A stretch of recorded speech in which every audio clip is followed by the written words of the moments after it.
ओम गुरुर्ब्रह्मा गुरुर्विष्णु गुरुर्देवो महेश्वरा गुरुर्साक्षात् परम ब्रह्म तस्मै श्री गुरुवे नमः।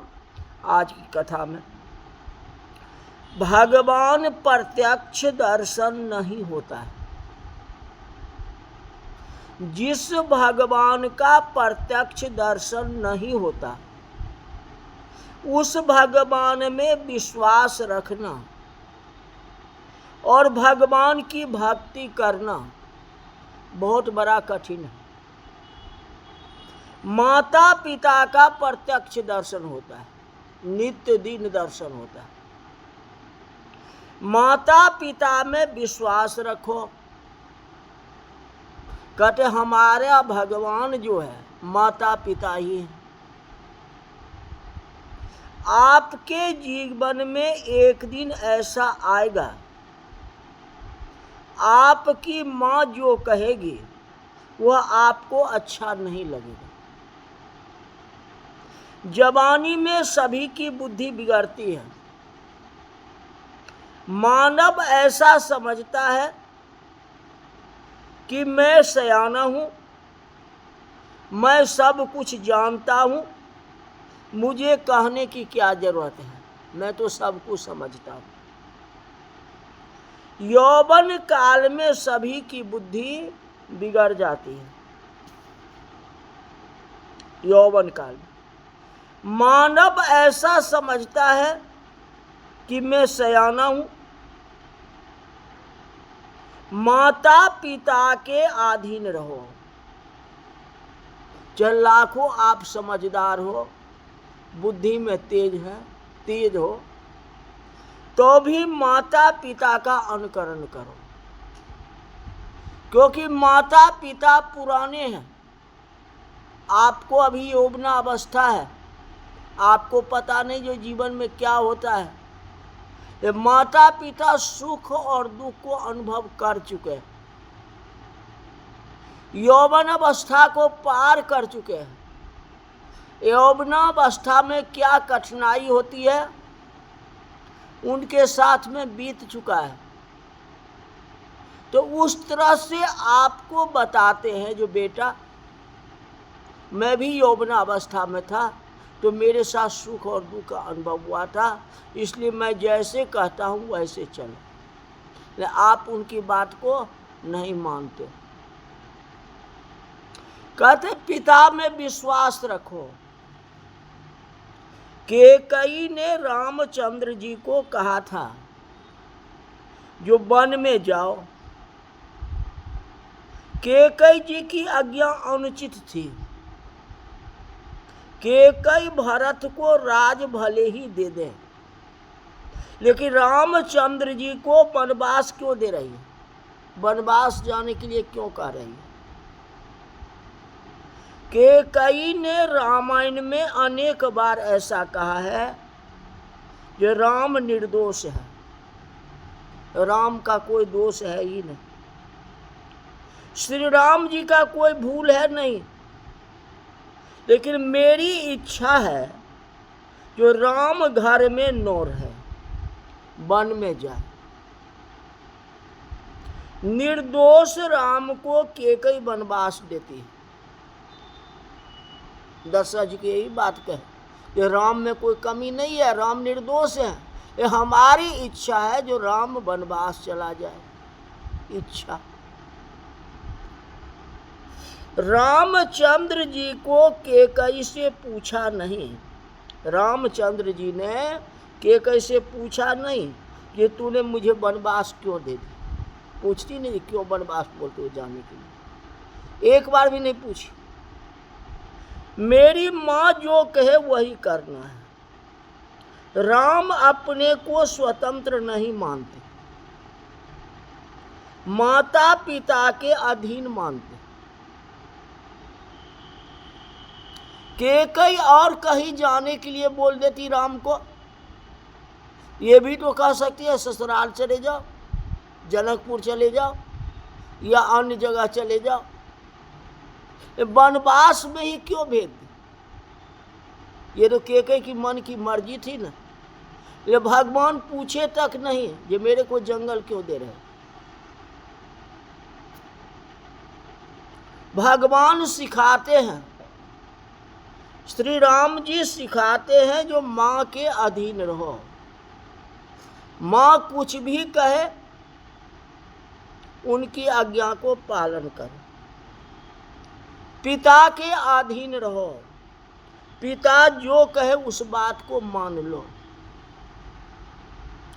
स्त्री के अधीन हो जाते हैं, आप अपने पत्नी के अधीन हो जाते हो, लेकिन माता पिता के अधीन नहीं होना चाहते। पत्नी जो कहेगी उस बात को मानने के लिए तैयार हो, लेकिन माता पिता की बात नहीं। माता पिता के अधीन नहीं रहती। क्यों?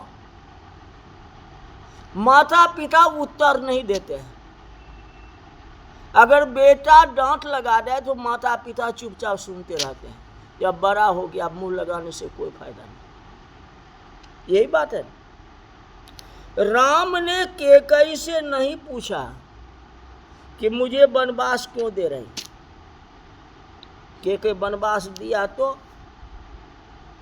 सीता राम केकई को वंदन करके घर से निकलते हैं, प्रणाम करके निकल जाते हैं। आज का कौन बेटा होगा जो माँ बाप को प्रणाम करके जंगल चला जाएगा?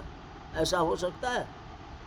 हाँ, अब उसमें भी जंगल, कोई बात नहीं, जंगल चला जाएगा, ले पैर में चप्पल जूता कुछ भी नहीं, शरीर में कोई वस्त्र नहीं, ऐसे कौन बेटा जाएगा?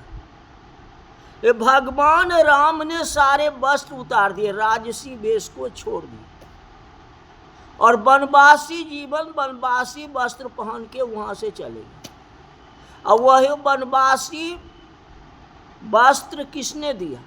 केकई ने अपने हाथ से, बेटा ये लो, ये पहन करके जाना। जिसको माता पिता के आशीर्वाद मिलते हैं उनको सब आशीर्वाद देते हैं। भगवान को कौन प्यारा लगता है? भगवान किस जीव के ऊपर कृपा करते हैं? जो बहुत यात्रा करता है उनके ऊपर भगवान कृपा करते हैं। जो बहुत अन्न का दान करता है उसके ऊपर भगवान कृपा करते हैं। जो सबसे ज्यादा यज्ञ करता है उसके ऊपर भगवान की कृपा होती है। ये सब पैसा का खेल है। जिसके हाथ में पैसा है वह दान करता है, यज्ञ करता है, यात्रा करता है, अच्छा है। भगवान को वही जीव प्यारा लगता है जिसको अपने माता पिता प्राण से ज्यादा प्रिय है। वृद्धावस्था में माता पिता का सेवा यही सबसे महान पुण्य है। इससे बढ़कर के कुछ भी नहीं है। लाखों आप दान कर दो, यज्ञ कर दो, जाप कर दो, कुछ भी कर दो, भगवान उससे भी प्रसन्न है। सबसे ज्यादा प्रसन्न माता पिता की सेवा से, क्यों? माता पिता के सेवा जितना बड़ा पुण्य है वैसा पुण्य दूसरा नहीं हो सकता। बड़े बड़े यज्ञ करने से पुण्य नहीं मिलता, बड़े बड़े दान करने से कुछ नहीं होता। वृद्धावस्था में माता पिता की सेवा करने से सब कुछ मिल जाता है। माता पिता की सेवा जो करता है उसको सभी देवता ऋषि आशीर्वाद देते हैं। उनके ऊपर भगवान की कृपा हो जाती है। कदाचित आप भगवान की भक्ति ज्यादा न करो, कोई हर्ज नहीं है, कोई आपत्ति नहीं है। आप माता पिता की भक्ति तो करते हो, आप अच्छे अगर नौकरी करते हो, अच्छे पैसा कमाते हो तो माता पिता को खुशी होती है, चल मेरा सेवा करे या नहीं, लेकिन अच्छा कमाई तो करता, अपना पैरों पर तो खड़ा हो गया। माता पिता को खुशियां होती है। उसी तरह भगवान को खुशियां हैं जो माता पिता की सेवा करता है। चलो मेरा पूजा पाठ करे या न करे, भक्ति करे या न करे, अपना माँ बाप को तो कर रहा है ना, उसकी सेवा तो कर रहा है ना, भगवान खुश हो जाते उसको। रामायण में वर्णन आता है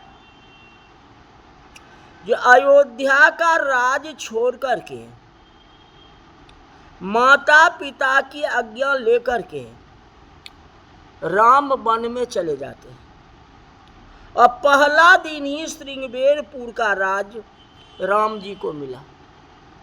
श्रृंगबेरपुर वाले जो है कहा जो नहीं अयोध्या तो ये राज आपकी है, आप श्रृंगबेरपुर में रह जाइए, आपको आगे जाने की कोई जरूरत नहीं है। प्रथम दिन ही उनको मिल गई, लेकिन भगवान ने मना कर दिया, कहते गुरुराज ये राज नहीं चाहिए मुझे। पिता दीन मोहि कानन राजू, जंगल का राजा बनाए तो मैं जंगल की राजा बनूंगा, मैं गांव की राजा नहीं बनूंगा। वह दौड़ता हुआ आया, राम जी की चरणों में साष्टांग वर्णन किया, कहते मेरा राज आप ले लो, मैं आपके चरणों में अर्पण कर देता हूं। कहते हे भगवान, वनवास में आपको बहुत तकलीफ होगी, मैं जानता हूं ये वन में जंगल में कितने कांटे हैं, कितनी गर्मी है, कितने बड़े बिस्तर सर्प है, बाघ है, सिंह है, शेर है, आप सहन नहीं कर पाओगे। आपके पिताजी को जो समझ में आवे, वैसे तो ज्ञानी थे लेकिन गुहराज कहता है जो समझ में आए, या के माता को जो समझ में आए कोई बात नहीं है, मैं जानता हूं ना आप जंगल के तकलीफ को सहन नहीं कर सकते हो, मुझे कोई डर नहीं है, यह राज आपके चरणों में न्योछावर है, आप इस राज्य करो, यही रहो। वनवास में कष्ट मिलेंगे, वनवास में अनेक देशों की राजा राम जी को मिले हैं।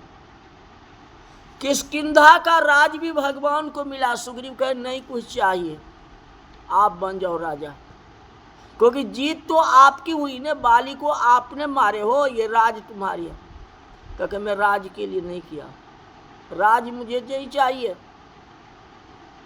मेरे को भक्त की रक्षा चाहिए, जो हमारे शरण में है उसका उद्धार कर, मेरा काम।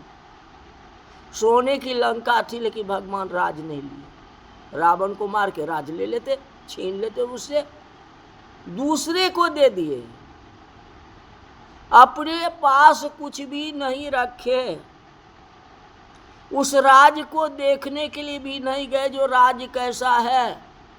लक्ष्मण जी जाके सुग्रीव जी का अभिषेक किए हैं, विभीषण जी का अभिषेक किए हैं, लेकिन राम जी नहीं। राम जी की लोकप्रियता इसी से बनती है, सतत ध्यान में रहा कि माता पिता ने मुझे वनवास दिया, उनकी आज्ञा को पालन किया। राम जी जब वन में जाते हैं तो अयोध्या की प्रजा भी राम जी के पीछे पीछे जाती है। अयोध्या में रहने की किसी की इच्छा है ही नहीं, कि अगर राम अयोध्या में नहीं है तो हम लोग अयोध्या में नहीं रहेंगे। जहां राम है वहीं अयोध्या है, जहां राम तह रमा निवास। जगत में ऐसा दृष्टांत मिलता है, जो गद्दी पर बैठता है, जो राज करता है, इनके पीछे लोग पड़ जाते हैं। राम अयोध्या का राज छोड़ करके जंगल जाते हैं और अयोध्या की समस्त प्रजा उनके पीछे पीछे चलते हैं। किसी को घर की जरूरत नहीं है, किसी को संपत्ति की जरूरत नहीं है, सभी को राम चाहिए। जहां राम वहीं अयोध्या। कोई अयोध्या में रहने के लिए तैयार नहीं। रामचंद्र जी की जैसे लोकप्रियता कहीं भी नहीं मिलेगी। रामचंद्र जी के जैसी माता पिता की भक्ति कहीं नहीं मिलेगी। जैसा भक्ति भगवान राम ने किया और वैसा भक्ति आप करोगे तो तेरा हो जाए बेड़ा पार, जपे जा राधे राधे। इसीलिए सारी संगतों को, सारे भारतवासियों को, सारे भक्तजनों से निवेदन है कि माता पिता सर्वोपरि है। माता पिता को छोड़ के कोई तीर्थ करने से कोई फायदा नहीं, कोई भक्ति करने से कोई फायदा नहीं। इसीलिए माता पिता की सेवा करो, यही सर्वोपरि है। तो आज की कथा यही तक रही। बोल वृंदावन बिहारी लाल की जय।